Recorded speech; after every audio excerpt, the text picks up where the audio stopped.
너 뭔데 군단장 숙소를 돌아다녀? 소속이랑 계급 밝혀? 오늘의 이야기는 낡고 부식된 편견이라는 성벽에 갇힌 한 오만한 장군이 피와 땀으로 자신의 길을 증명해 온 진정한 군인을 알아보지 못하고 버린 한순간의 어리석은 실수가 어떻게 스스로를 파멸시키고 군 전체를 뒤흔들게 되었는지에 대한 처절한 기록입니다. 길었던 추석 연휴가 끝나기가 무섭게 칼바람이 불어오네요. 옷깃을 여미게 되는 쌀쌀한 오늘 같은 날, 여러분은 어느 따뜻한 곳에서 이 이야기를 듣고 계신가요? 댓글로 여러분의 일상을 나눠주세요. 영상을 시청하시면서 이야기가 마음에 드신다면 구독과 좋아요, 알림 설정으로 사연 모음집이 더 좋은 콘텐츠를 만들 수 있도록 응원해주세요. 그럼 오늘의 이야기 시작하겠습니다. 대한민국 육군의 심장이라 불리는 제7군단 사령부의 아침은 언제나 강철처럼 차가운 긴장감으로 시작되었다. 가을의 문턱을 넘은 아침 공기는 매서웠고 산자락을 휘감아 도는 바람은 군복의 옷깃을 파고들었다. 이곳은 휴전선과 가장 가까운 중부전선을 책임지는 최전방 부대 중 하나로 부대를 거쳐간 수많은 지휘관들이 국방의 중추로 뻗어나갔다. 군단 참모장 나준혁 소장은 자신의 집무실에 앉아 갓 내린 원두커피의 짙은 향을 음미하며 아침 업무를 시작했다. 그의 나이 51, 군에 몸을 담은 지 30해가 지나고 있었다. 비록 육사 출신은 아니었지만 그는 오직 자신의 능력과 끈기로 이 자리까지 올라왔다. 그의 군 생활은 곧 그의 자부심이었고 스스로가 쌓아 올린 성벽이었다. 그 성벽 안에서 그는 언제나 옳았고 그의 판단은 곧 부대의 규율이었다. 신임 군단장의 이 취임식이 코앞으로 다가온 터라 부대 전체가 보이지 않는 분주함에 휩싸여 있었다. 전임 군단장이 명예롭게 전역하고 후임으로 누가 올 것인가에 대한 소문이 무성했다. 나준혁은 내심 자신이 군단장 직무대리를 맡으며 실질적인 권력을 행사할 수 있는 이 과도기를 즐기고 있었다. 어차피 새로 오는 군단장은 정치권의 입김이 닿은 낙하산이거나 실전 경험 없이 책상머리에서 진급한 온실 속 화초일 게 뻔했다. 그런 인물은 자신이 얼마든지 손바닥 위에서 주무를 수 있다는 자신감이 있었다. 특히 이번 신임 군단장이 여성이라는 파격적인 인사가 단행되자 나준혁의 입가에는 노골적인 비웃음이 걸렸다. 여자라니. 그것도 삼성장군 군단장이라니. 참으로 세상 말세로군. 그의 머릿속에는 견고하게 자리 잡은 편견이 있었다. 여군은 전투부대의 지휘관이 될 수 없다는, 아니, 되어서는 안 된다는 신념에 가까운 생각이었다. 그에게 여군은 행정이나 보급, 간호와 같은 지원 병과의 장식품 같은 존재일 뿐이었다. 참모장님, 군단장님 공관 최종 점검 때문에 오셨습니까? 부관이 깍듯하게 물었다. 그래. 새 주인이 오시기 전에 마지막으로 둘러봐야지. 먼지 하나라도 나오면 내 얼굴에 똥칠하는 거니까. 나준혁은 일부러 새 주인이라는 단어에 힘을 주며 말했다. 군단장 공관은 부대 가장 깊숙하고 전망 좋은 곳에 자리 잡고 있었다. 수십 년 된 아름드리 나무들이 정원을 이루고 있었고 2층짜리 본관 건물은 위험 있으면서도 고풍스러운 멋을 풍겼다. 그는 정갈하게 정돈된 정원을 지나 현관으로 들어섰다. 며칠간 부대원들을 총동원에 쓸고 닦은 덕에 내부는 먼지 한 톨 없이 반짝였다. 1층 응접실과 서재를 꼼꼼히 둘러본 그는 만족스러운 표정으로 2층으로 향했다. 군단장이 개인적으로 사용하는 침실과 작은 거실이 있는 공간이었다. 삐걱이는 나무 계단을 밟고 올라선 순간 그는 거실 한쪽에서 창밖을 내다보고 있는 한 여인의 뒷모습을 발견했다. 작업복으로 보이는 수수한 옷차림에 머리를 단정하게 묶은 모습이었다. 나준혁의 미간이 미세하게 좁혀졌다. 이 시간에 여긴 어쩐 일이지? 공관 관리병의 가족인가? 아니면 새로 뽑은 청소부라도 되나? 그는 헛기침을 하며 다가섰다. 어이, 아주머니. 여기는 어떻게 들어왔어? 청소는 다 끝난 거 아니었나? 그의 목소리에는 권위와 함께 미묘한 경멸감이 섞여 있었다. 여인이 천천히 돌아보았다. 40 중반쯤으로 보이는 꾸미지 않았음에도 단아한 이목구비를 가진 얼굴이었다. 하지만 그 눈빛은 평범한 주부나 청소부의 것이 아니었다. 깊이를 알 수 없는 호수처럼 고요하면서도 그 안에는 날카로운 칼날 같은 예리함이 숨겨져 있었다. 최종 점검하러 오셨나 봅니다. 여인의 목소리는 낮고 차분했다. 나준혁은 순간 당황했지만 이내 평정심을 되찾았다. 그는 이 부대의 2인자였다. 일개 부대원, 그것도 여자 앞에서 당황할 이유가 없었다. 그래. 내가 이 부대 참모장이요. 당신은 소속이 어디야? 여기서 뭐 하고 있는 거지? 그는 일부러 위압적인 태도를 취했다. 여인은 놀란 기색도 없이 희미한 미소를 지으며 답했다. 곧 이곳에서 일하게 될 사람입니다. 미리 둘러보고 있었습니다.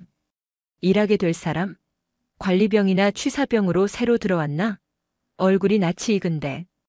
혹시 전에 다른 부대에서 본 적 있나? 계급이 어떻게 돼? 나준혁은 그녀를 위아래로 훑어보며 말했다. 그 시선에는 상관이 부하를 대하는 평가와 함께 남성이 여성을 대하는 불쾌한 호기심이 뒤섞여 있었다. 수수한 작업복 아래로 드러난 다부진 몸매와 군더더기 없는 자세에서 왠지 모를 기운이 느껴졌기 때문이다. 얼굴이 반반한데 이런 험한 곳에서 군 생활하기 아깝다는 생각 안 드나? 그는 농담인 척 희롱에 가까운 말을 던졌다. 여전히 여인의 얼굴에는 표정 변화가 없었다. 그녀는 그저 나준혁의 눈을 똑바로 바라볼 뿐이었다.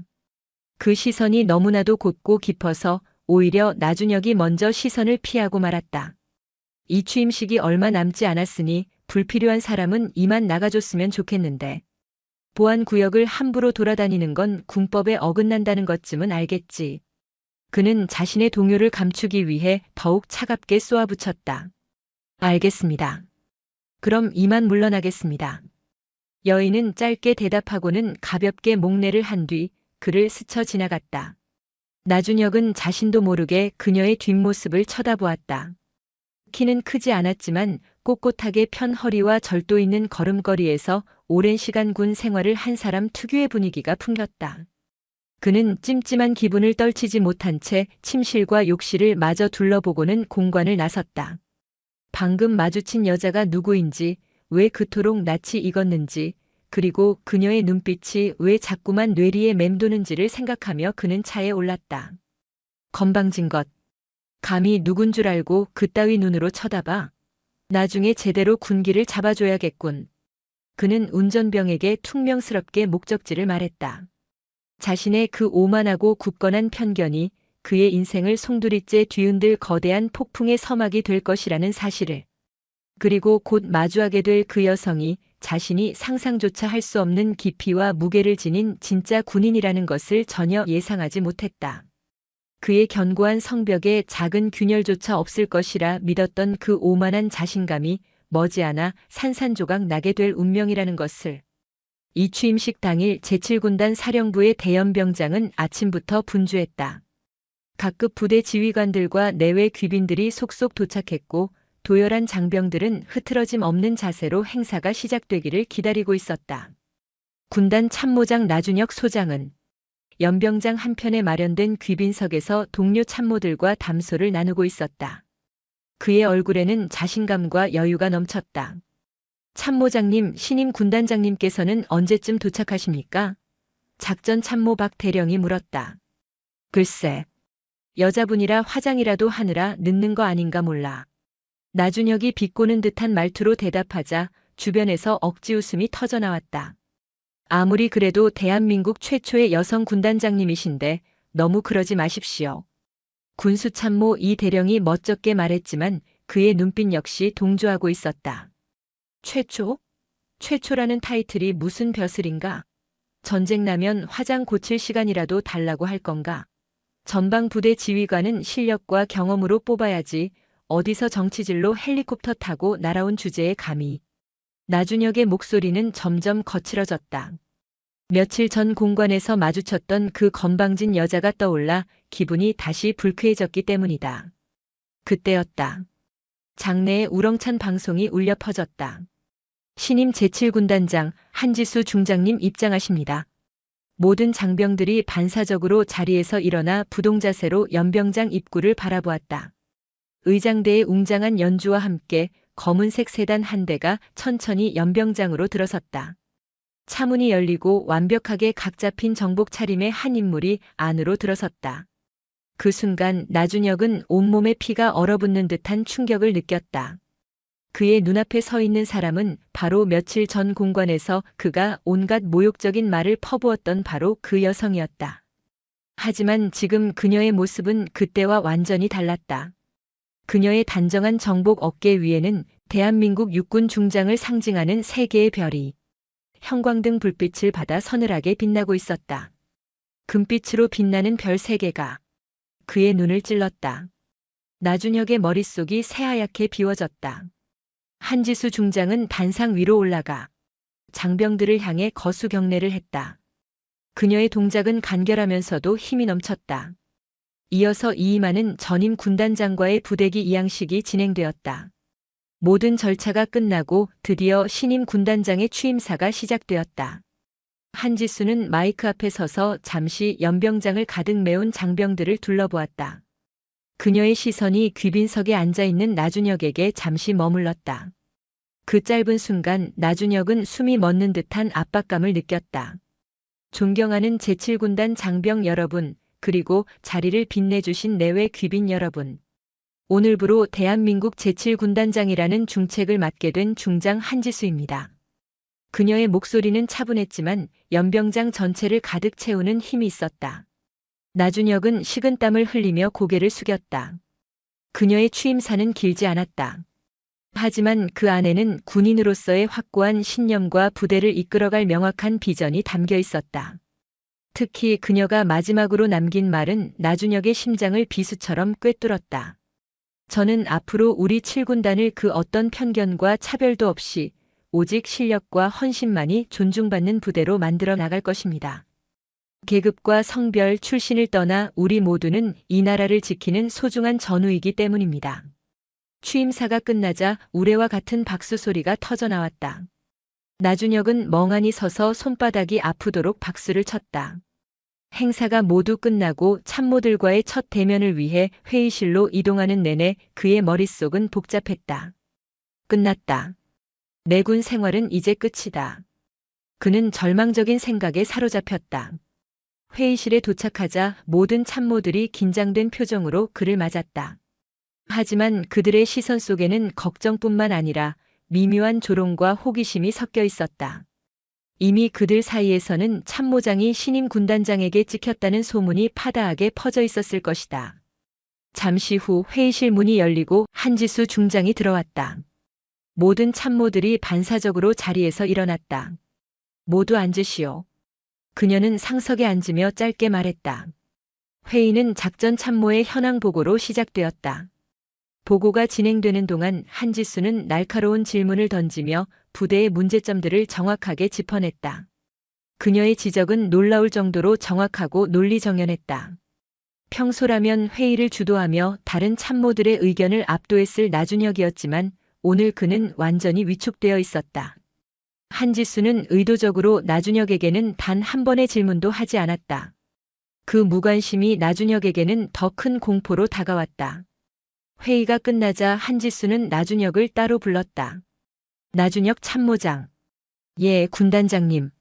며칠 전 참모장의 친절한 안내 덕분에 공관은 잘 둘러보았습니다. 앞으로도 부대 운영에 많은 도움을 부탁드립니다. 그녀의 목소리에는 어떤 감정도 실려 있지 않았다.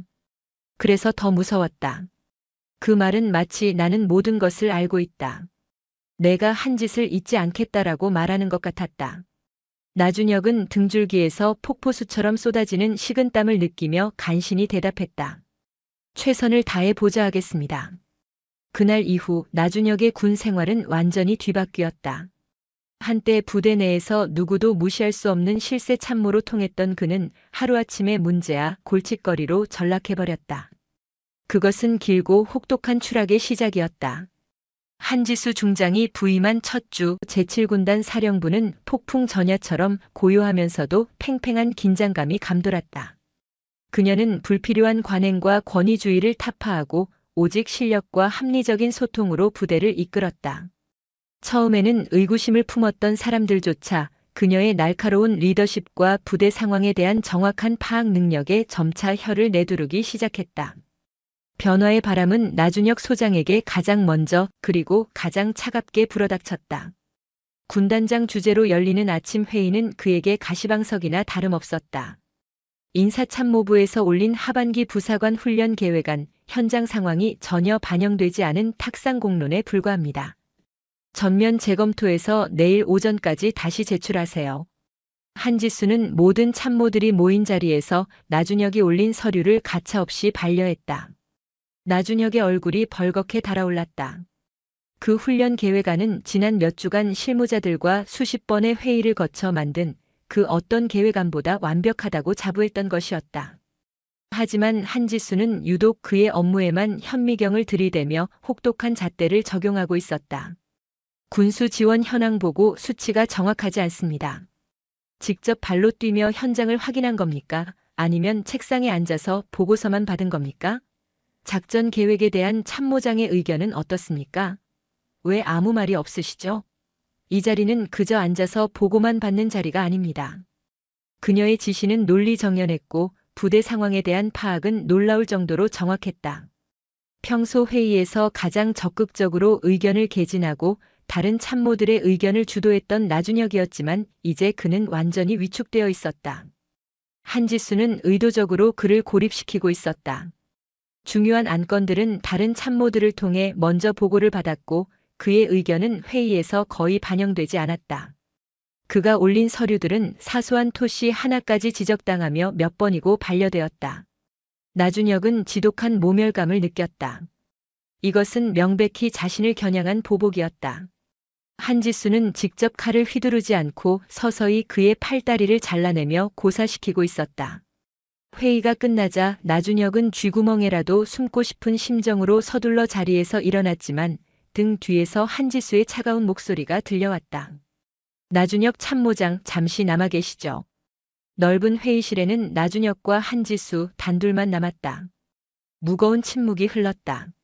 나준혁은 차마 고개를 들지 못한 채 사형 선고를 기다리는 죄인처럼 서 있었다. 그의 군 생활 30해 동안 이토록 굴욕적이고 두려운 순간은 없었다. 오늘 일은 이번 한 번만 넘어가겠습니다. 한지수가 마침내 입을 열었다. 그녀의 목소리는 여전히 차분했지만 그 안에는 강철 같은 단호함이 서려 있었다. 나준혁은 뜻밖의 말에 희미한 안도의 한숨을 내쉬려다 이어지는 그녀의 말에 다시 숨을 멈췄다. 하지만 앞으로는 실수하지 마십시오. 군인으로서 상관에 대한 기본적인 예의는 지켜주시기 바랍니다. 그리고 그녀는 잠시 말을 멈췄다. 나준혁이 긴장하며 다음 말을 기다렸다. 참모장의 그 낡고 편협한 생각이 다른 부대원들에게 전염되지 않도록 각별히 주의하십시오. 이곳은 당신의 아집을 펼치는 곳이 아니라 국가를 위해 헌신하는 군대입니다. 뼈를 때리는 듯한 질책이었다.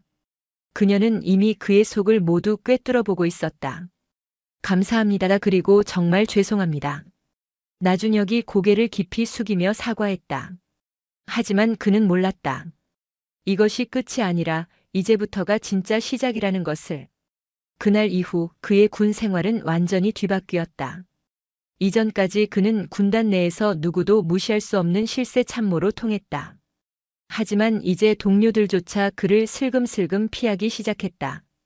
복도에서 마주치면 어색한 경례만 주고받을 뿐 예전처럼 편하게 농담을 건네거나 업무 협의를 하는 일은 사라졌다. 모두들 새 군단장의 눈치를 보고 있는 것이었다. 참으로 기가 막힐 노릇이었다. 별 3개가 뭐라고 저렇게까지 설설 기어야 한단 말인가. 그는 자신의 사무실에서 홀로 분을 사겼다. 그의 자부심과 명예가 하루아침에 땅에 떨어졌다. 이 모든 것이 그 여자 한지수 때문이라고 생각했다. 그는 결코 절대로 그 여자의 지위를 인정할 수 없다고 다짐했다. 그녀가 스스로 물러나게 만들거나 혹은 그녀의 무능함을 만천하에 드러내어 군대에서 추방시켜야 한다고 생각했다. 그는 자신이 30해 동안 쌓아온 경험과 인맥, 그리고 군단 내에서의 영향력을 총동원해서라도 그녀를 몰아낼 계획을 세우기 시작했다. 나준혁 소장의 고립은 날이 갈수록 심해졌다. 한때 그의 주변으로 구름처럼 몰려들어 함께 식사를 하며 담소를 나누었던 동료들은 이제 아무도 그의 옆에 앉으려 하지 않았다. 복도에서 마주쳐도 어색한 경례만 주고받을 뿐 예전처럼 편하게 농담을 건네거나 업무 협의를 하는 일은 사라졌다. 모두들 새 군단장 한지수의 눈치를 보고 있는 것이었다. 그의 막강했던 권한은 서서히 축소되었다.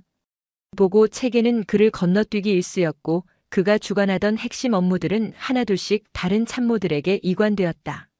한때 존경받던 베테랑 참모에서 하루아침에 문제야 골칫거리로 전락해버린 자신의 처지를 실감할 수 있었다.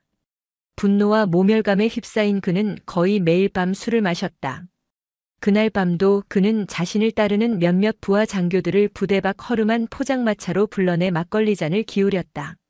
당연하게도 화제는 새로운 군단장이었다. 정말 여군이 온답니까? 그것도 3스타로? 정보참모 박 대령이 믿을 수 없다는 듯 물었다. 전문까지 내려왔으니 기정사실이지. 나준혁이 막걸리 잔을 단숨에 비우며 퉁명스럽게 대답했다. 아무리 그래도 이건 좀 심한 거 아닙니까? 군대의 근간을 흔드는 일입니다. 군수참모 오대령도 거들었다. 요즘 여성 상위 시대라더니 군대까지 그 바람이 불어닥친 모양이야. 이러다 사단장, 연대장도 죄다 여자들로 채우는 거 아닌가 몰라. 누군가의 농담 섞인 말에 좌중은 씁쓸한 웃음을 터뜨렸다. 그들의 대화는 밤늦도록 이어졌다.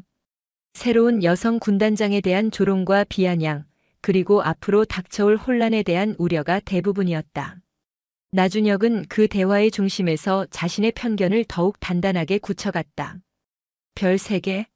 웃기지 말라 그래. 어디서 정치질로 헬리콥터 타고 날아온 주제에 군인인 척하기는. 술이 들어가자 억눌렀던 불만과 분노가 본물 터지듯 쏟아져 나왔다. 내가 이 군대에서 어떻게 살아남았는데 계집 하나 때문에 내 모든 것이 무너져야 한단 말인가. 그의 목소리는 점점 커졌고 주변 손님들이 힐끔거렸지만 그는 아랑곳하지 않았다. 그는 확신했다. 이번 인사는 군의 전투력 강화와는 아무런 상관이 없는 오직 정치적인 계산과 보여주기식 행정의 결과물이라고. 그는 결코 절대로 그 여자의 지위를 인정할 수 없다고 다짐했다. 하지만 그는 몰랐다.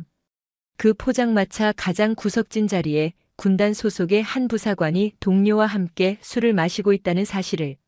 그리고 그 부사관이 나준혁의 말을 한마디도 빼놓지 않고 똑똑히 듣고 있었다는 것을. 다음 날 아침 그 내용은 즉시 보안 계통을 통해 한지수에게 보고되었다.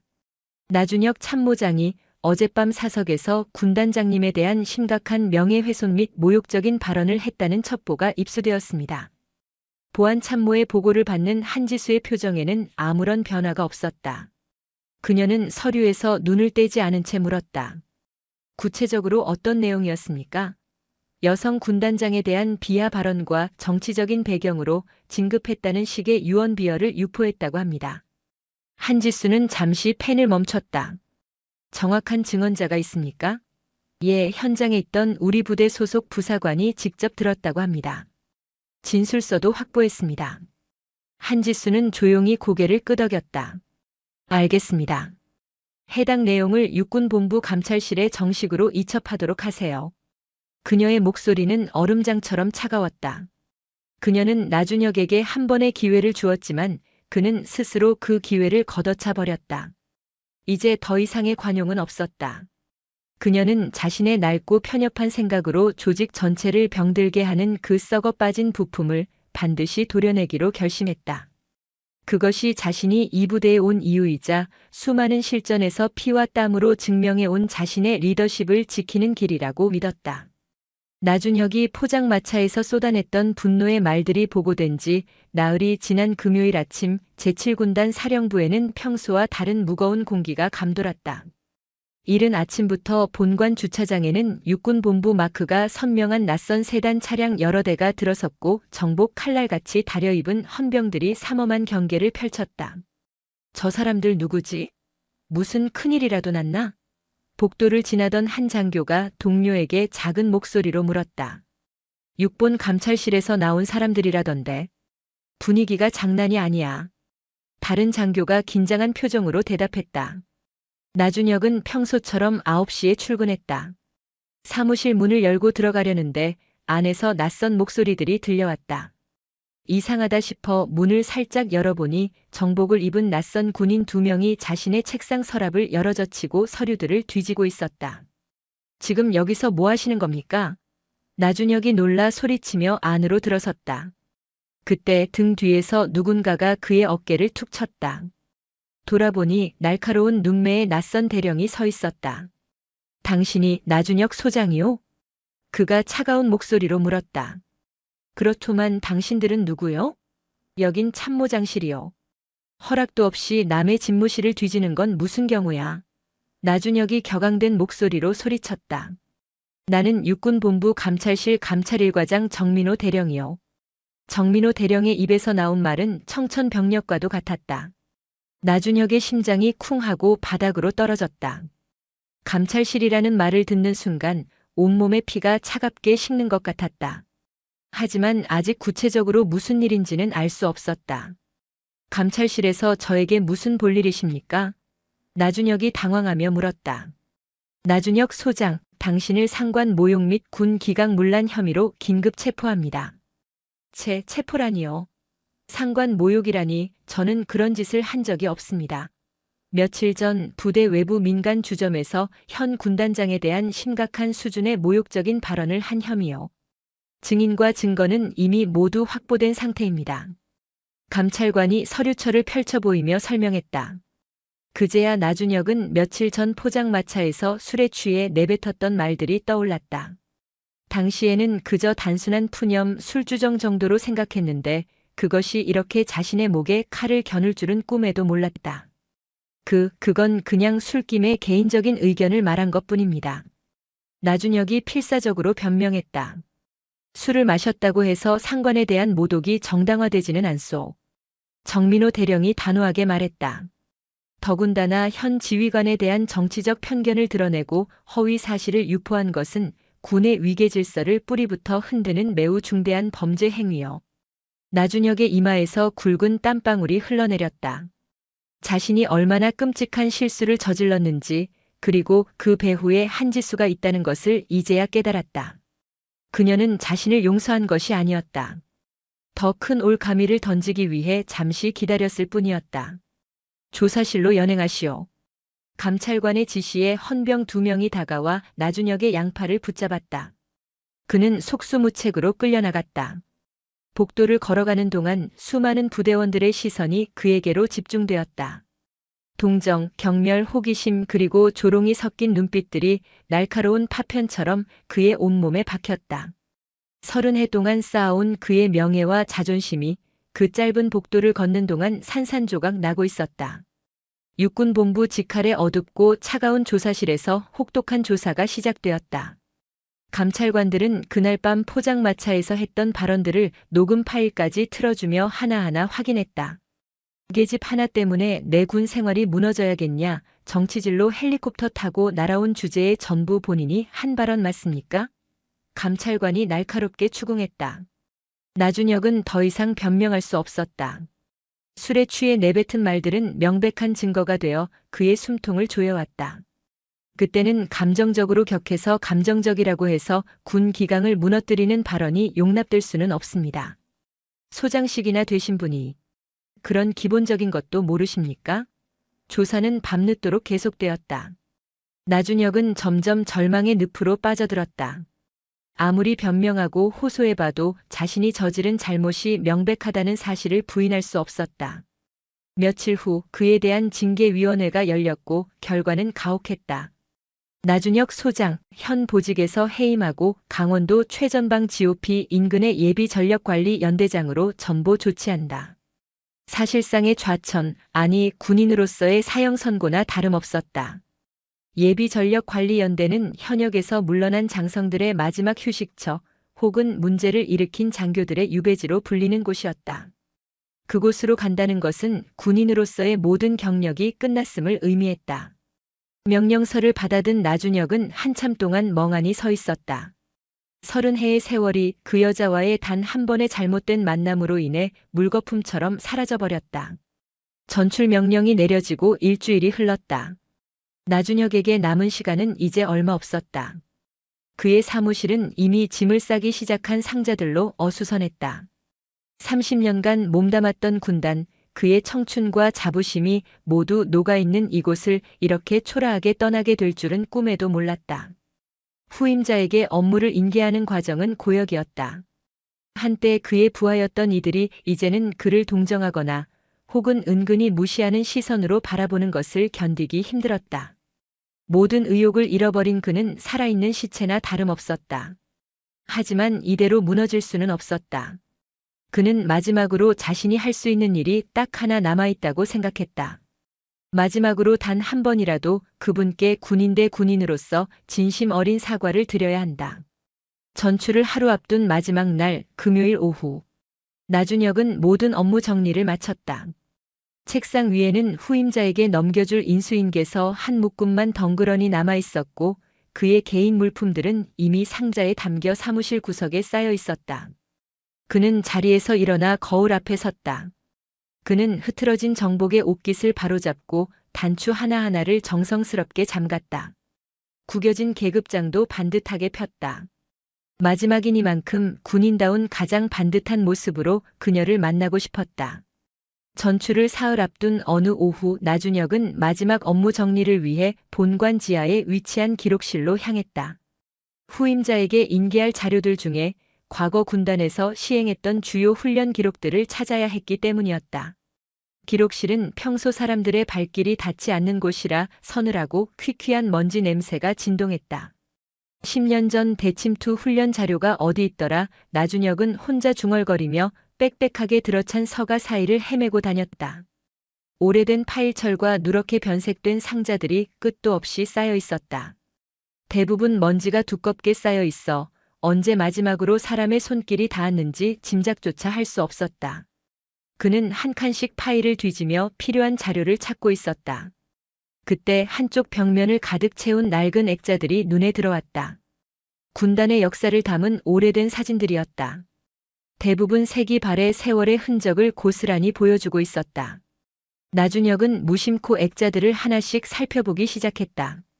그러다 그의 시선이 한 액자에 멎었다. 해외 파병 특수임무단 이라크 자이툰 부대. 그는 액자 아래쪽에 적힌 작은 명패를 읽었다. 사진 속에는 사막의 모래바람을 배경으로 검게 그을린 얼굴의 군인들이 서 있었다. 배경으로는 총탄 자국이 선명한 폐허가 된 건물이 보였다. 전쟁터의 살벌한 긴장감이 사진을 뚫고 그대로 전해지는 듯 했다. 나준혁은 사진 속 인물들을 하나씩 자세히 뜯어보았다. 대부분 건장한 체격의 남성 군인들이었는데 그들 한가운데에 유일하게 한 명의 여성이 서 있었다. 키는 그리 크지 않았지만 사막의 태양보다 더 뜨겁고 강렬한 눈빛을 하고 있었다. 이 사람이 나준혁은 눈을 비비고 사진을 더 가까이 들여다보았다. 그의 심장이 거세게 뛰기 시작했다. 그 여성은 다름 아닌 한지수였다. 지금보다 훨씬 젊고 앳된 모습이었지만 그 얼음장같이 차갑고 날카로운 눈빛과 당당한 자세는 지금과 똑같았다. 사진 속 그녀는 부하들을 이끄는 지휘관의 모습 그 자체였다. 나준혁은 액자 옆에 붙어있는 더 자세한 설명을 읽기 시작했다. 이라크 파병 제1진 특수임무대대 작전과장 윤서연 소령. 현지 무장 세력과의 교전 12회, 아군 피해 전무. 특히 사막의 여우 작전에서 적의 기지를 야간 기습하여 피랍된 다국적군 5명을 전원 무사히 구출하는 데 결정적인 공을 세움. 나준혁의 입이 떡 벌어졌다. 한지수가 단순한 행정장교나 정책통이 아니라 실제로 피와 총탄이 오가는 전쟁터에서 싸운 진짜 전투군인이었다는 사실을 처음 알게 된 것이다. 그의 손이 희미하게 떨리기 시작했다. 설명은 계속 이어졌다. 다른 액자에는 소말리아 해적으로부터 우리 선박을 구출한 청해부대의 사진이 걸려 있었다. 아덴만 여명작전 제2팀 돌격팀장 윤서현 중령. 인질 구출 작전 최선봉에서 팀을 지휘 해적 5명 사살 8명 생포. 인질 21명 전원 구출. 사진 속 한지수는 해군 함정 갑판 위에서 얼굴에 위장크림을 바른 채 작전 지시를 내리고 있었다. 그녀의 주변에 있던 UDTSEAL 대원들이 모두 절대적인 신뢰의 눈빛으로 그녀의 말에 집중하고 있는 모습이었다. 나준혁은 거대한 망치로 머리를 얻어맞은 듯한 충격을 받았다. 자신이 그동안 얼마나 어리석고 편협한 생각에 사로잡혀 있었는지 깨닫기 시작했다. 그녀는 정치적 배경으로 별을 단 온실 속 화초가 아니었다. 목숨을 걸고 수많은 실전과 작전을 거치며 스스로의 능력으로 실력을 증명하고 피와 땀으로 별을 쟁취한 진짜 군인이었다. 마지막 액자에는 707 특수임무대대에서 훈련하는 모습이 담겨 있었다. 험준한 산악지대에서 완전 군장을 한 채 남성 대원들과 똑같이 진흙탕을 구르고 절벽을 오르는 그녀의 모습이 있었다. 남성 대원들에게 조금도 뒤처지지 않고 오히려 그들을 이끌며 앞장서는 모습이었다. 이분이 정말 이런 분이셨구나. 나준혁은 너덜너덜해진 정신으로 중얼거렸다. 그는 사진들 앞에서 한참을 넋나간 사람처럼 서 있었다. 지난 몇 주 동안 자신이 그녀에게 보였던 경멸과 모욕, 그리고 비아냥거림이 주마등처럼 스쳐 지나갔다.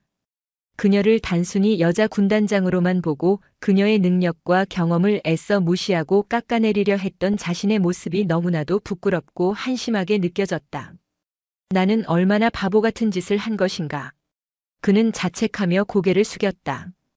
기록실에서 한지수의 진짜 모습을 알게 된 뒤로 제대로 된 사과를 하고 싶다는 마음이 밤새 나준혁의 가슴을 무겁게 짓눌렀다. 이미 모든 것이 너무 늦어버렸다.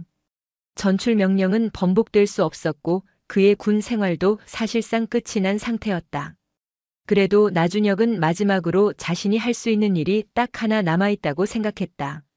마지막으로 단 한 번이라도 그분께 군인 대 군인으로서 진심 어린 사과를 드려야 한다. 전출을 하루 앞둔 마지막 날 금요일 오후. 나준혁은 모든 업무 정리를 마쳤다. 그는 마지막으로 군복을 단정히 차려입고 군단장실 문 앞에 섰다. 문 앞을 지키고 있던 경비병이 그를 보더니 놀란 표정을 지었다. 최근 그가 군단장실 근처에 오는 일은 전무했기 때문이었다. 나준혁 소장님, 어쩐 일이십니까? 경비병이 정중하게 물었다. 군단장님께 잠깐 뵙고 싶다고 전해주게. 나준혁이 차분하고 낮은 목소리로 말했다. 경비병이 실내로 들어가 수화기를 들고 잠시 통화했다. 잠시 후 그가 나와 나준혁에게 말했다. 들어가시라고 하십니다. 나준혁은 깊게 심호흡을 한 번 하고 군단장실의 두꺼운 문을 두드렸다. 소장 나준혁, 보고드립니다. 들어오세요. 안에서 한지수의 목소리가 들려왔다. 문을 열고 들어가니 한지수는 책상에 앉아 산더미 같은 서류를 검토하고 있었다. 나준혁이 들어섰지만 그녀는 고개조차 들지 않고 계속 업무에만 집중했다. 예상했던 냉담한 반응이었지만 나준혁은 더 이상 놀라지 않았다. 말씀하세요. 한지수가 여전히 서류에서 눈을 떼지 않은 채 말했다. 나준혁은 방 중앙에 정자세로 서서 힘겹게 입을 열었다. 먼저 죄송하다는 말씀을 드리고 싶습니다. 그제야 한지수가 고개를 들어 나준혁을 바라보았다. 그녀의 눈빛은 여전히 차가웠다. 뭐가 죄송하다는 겁니까? 제가 무례했습니다. 나준혁이 진심을 다해 말했다. 그의 목소리에는 깊은 회한이 담겨 있었다. 처음 배웠을 때부터 지금까지 저의 오만함과 편견이 얼마나 부끄러운 것이었는지 이제야 깨달았습니다. 한지수는 들고 있던 펜을 내려놓고 의자 등받이에 몸을 기댔다. 그녀는 팔짱을 낀 채 날카로운 눈으로 나준혁을 뚫어보았다. 갑자기 무슨 깨달음이라도 얻으셨습니까? 어제 기록실에서 중장님의 과거 활동 기록들을 보았습니다. 나준혁이 잠시 말을 멈췄다. 이라크와 소말리아 그리고 특수전 부대에서의 기록들을 한지수의 표정에 미세한 변화가 스쳐 지나갔다. 하지만 그녀는 여전히 차가운 표정을 유지했다. 그래서요. 제가 얼마나 무지하고 어리석었는지 알게 되었습니다. 나준혁이 고개를 푹 숙이며 말했다. 저는 중장님을 정치적인 배경으로 쉽게 별을 단 분이라고 생각했습니다. 피와 땀으로 조국을 지켜오신 진짜 군인이셨는데 저는 처음부터 편견이라는 색안경을 끼고 멋대로 판단하고 모욕했습니다. 용서받지 못할 죄를 지었습니다. 한지수는 한참 동안 아무 말 없이 나준혁을 바라보았다. 방 안에는 무거운 침묵만이 흘렀다. 당신은 처음부터 나를 군인으로 보지 않았어요. 마침내 그녀가 입을 열었다. 그저 여자로만 봤지. 그 말이 비수처럼 나준혁의 가슴을 찔렀다. 너무나도 정확한 지적이었다. 맞습니다. 제가 틀렸습니다. 26해 동안 군복을 입고 살아왔으면서 동료 군인의 진짜 모습을 알아보지 못했다는 것이 더 큰 문제입니다. 한지수가 냉정하게 말했다. 나준혁은 아무런 변명도 할 수 없었다. 그녀의 말이 모두 옳았기 때문이다. 자신이 얼마나 편협하고 다친 사고를 가지고 있었는지 뼈저리게 느끼고 있었다. 하지만 나준혁이 조심스럽게 입을 열었다. 지금이라도 깨달았습니다. 진심으로 반성하고 있습니다. 처음부터 다시 배워야겠다고 생각합니다. 한지수는 자리에서 일어나 창문 쪽으로 천천히 걸어갔다. 창밖으로는 연병장에서 저녁 점호를 준비하는 군인들의 모습이 보였다. 나 소장. 한지수가 창밖을 바라보며 말했다. 군복을 입었다면 2가지를 두려워하지 마시오. 2가지라니요? 나준혁이 물었다. 한지수가 돌아서서 나준혁을 똑바로 바라보았다. 첫째, 실수를 두려워하지 마시오. 누구나 실수는 할 수 있어. 하지만 그 실수에서 배우지 못하고 같은 실수를 반복하면 그건 진짜 문제가 되는 거요. 나준혁은 조용히 고개를 끄덕였다. 그녀의 말이 그의 가슴에 깊이 와 닿았다. 둘째, 변화를 두려워하지 마시오. 세상은 계속해서 변하고 있어. 군대도 마찬가지요. 과거의 낡은 관념과 방식에만 머물러 있으면 결국 도태될 수밖에 없어. 그녀의 따뜻한 목소리에 나준혁의 눈시울이 뜨겁게 붉어졌다. 자신 같은 사람에게도 다시 한번 기회를 주는 듯한 그녀의 넓은 마음에 깊은 감동을 느꼈다. 감사합니다. 정말 감사합니다. 나준혁이 떨리는 목소리로 말했다. 나준혁이 강원도 최전방의 예비전력관리연대로 전출된 후 몇 달의 시간이 흘렀다. 그가 떠난 제7군단에는 조용하지만 의미 있는 변화의 바람이 불기 시작했다. 한지수 중장은 불필요한 의전과 권위적인 보고, 문화를 과감히 없앴다. 회의실에서는 계급에 상관없이 자유롭게 의견을 나누는 분위기가 만들어졌고 실무자들의 창의적인 아이디어가 적극적으로 반영되었다. 특히 여군 장교들은 더 이상 눈치를 보지 않고 자신의 능력을 마음껏 펼칠 수 있게 되었다. 한지수는 능력 있는 여군들을 주요 보직에 발탁하며 그들이 실질적인 지휘 경험을 쌓을 수 있도록 도왔다. 처음에는 반신반의하던 남성 장교들도 실력으로 증명하는 그녀들의 모습에 점차 마음을 열기 시작했다. 부대의 전투력은 눈에 띄게 향상되었고 장병들의 사기도 그 어느 때보다 높았다. 한지수의 리더십 아래 제7군단은 그 어느 때보다 단단하고 따뜻한 공동체가 되어갔다. 한편 나준혁은 예비전력관리연대에서 조용한 시간을 보내고 있었다. 현역 시절의 화려함과 권력은 모두 사라졌지만 그의 마음은 이상하게도 편안했다. 지난 몇 달 동안 그는 자신을 끊임없이 되돌아보며 많은 변화를 겪었다. 그는 더 이상 과거의 실패에 얽매여 분노하거나 좌절하지 않았다. 대신 그는 자신이 얻은 값진 깨달음을 젊은 예비군들과 신임 간부들에게 가르치고 있었다. 편견은 우리가 진실을 보는 것을 방해하는 가장 무서운 적입니다. 그의 강의를 듣는 젊은 장교들의 눈빛이 진지하게 빛났다. 겉모습이나 선입견으로 사람을 판단하면 그 사람의 진짜 능력과 가치를 놓치게 됩니다. 그것은 조직 전체의 큰 손실입니다. 그는 자신의 끔찍했던 실수를 반면교사 삼아 진정한 군인이란 무엇인지, 진정한 리더십이란 어디에서 나오는지에 대해 열정적으로 이야기했다. 특히 편견과 차별 없는 조직 문화를 만드는 일에 그 누구보다 앞장서고 있었다. 비록 군인으로서의 삶은 끝났을지 몰라도 인간으로서의 새로운 삶은 이제부터 시작이라고 생각했다. 그는 자신이 저질렀던 과오를 속죄하는 마음으로 하루하루를 충실하게 살아갔다.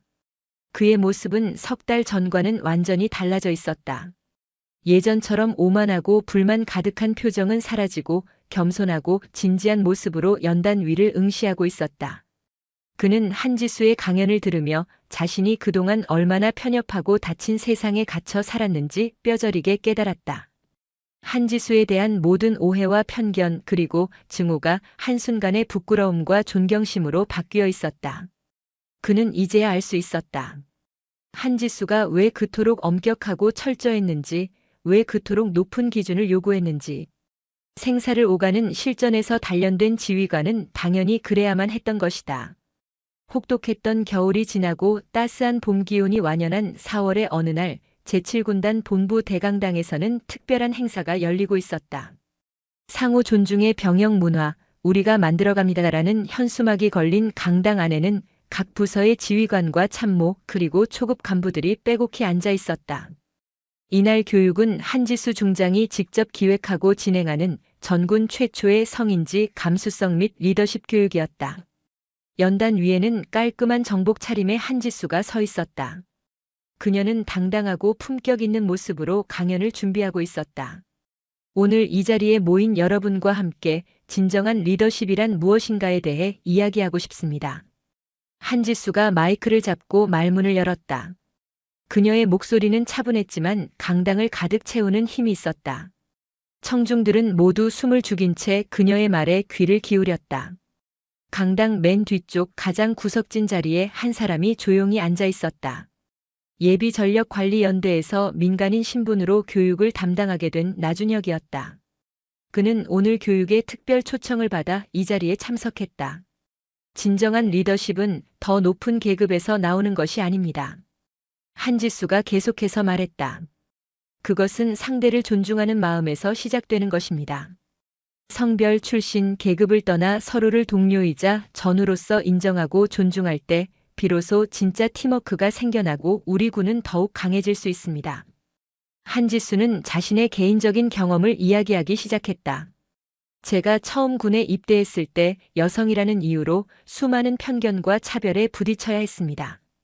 하지만 저는 그런 시련들 앞에서 좌절하지 않았습니다. 오히려 저를 더욱 강하게 단련시키는 계기로 삼았습니다. 그리고 굳게 다짐했습니다. 내가 지휘관이 되면 나처럼 억울한 경험을 하는 사람이 단 한 명도 없는 부대를 만들겠다고 말입니다. 나준혁은 그녀의 말을 들으며 가슴이 아려왔다. 자신 역시 그녀에게 그런 편견의 칼날을 휘둘렀던 가해자 중 한 명이었기 때문이다. 그녀가 얼마나 많은 어려움과 외로운 싸움을 겪으며 지금의 자리까지 왔을지 생각하니 다시 한번 부끄러움이 밀려왔다. 강연이 끝날 무렵 한지수는 마지막 메시지를 전했다. 여러분, 우리 모두는 이 나라를 지키는 소중한 전우입니다. 성별이나 출신, 계급에 상관없이 우리 모두는 존경받아야 마땅한 대한민국의 군인입니다. 그런 마음으로 서로를 대한다면 우리 제7군단은 나아가 우리 대한민국 육군은 세계 최강의 군대가 될 수 있을 것이라 확신합니다. 강연이 끝나자 강당 안의 모든 청중들이 일제히 일어나 뜨거운 박수를 쏟아냈다. 그것은 진심에서 우러나온 감동의 박수였다. 나준혁도 자리에서 일어나 힘껏 박수를 쳤다. 그리고 그는 자신도 모르게 반듯한 자세로 거수 경례를 했다. 연단 위에 한지수는 청중들을 둘러보다가 맨 뒤에서 경례를 하고 있는 나준혁과 눈이 마주쳤다. 나준혁이 진심으로 경례하는 모습을 보고 한지수도 희미한 미소와 함께 고개를 끄덕이며 답례했다. 그 짧은 순간 두 사람 사이에는 말로 다 할 수 없는 이해와 용서, 그리고 존중의 마음이 오갔다. 교육이 끝난 후 나준혁은 강당을 나서며 따스한 봄 햇살 아래 하늘을 올려다보았다. 불과 몇 달 전 절망의 나락에 떨어졌던 자신의 모습과 지금을 비교해보니 정말 많은 것이 달라졌다는 것을 느꼈다. 그는 모든 것을 잃었지만 동시에 더 소중한 것을 얻었다. 비록 두 사람이 함께 근무하지는 않지만 그들은 각자의 자리에서 같은 목표를 향해 나아가고 있었다. 더 강하고 더 정의로운 대한민국 육군을 만들기 위해.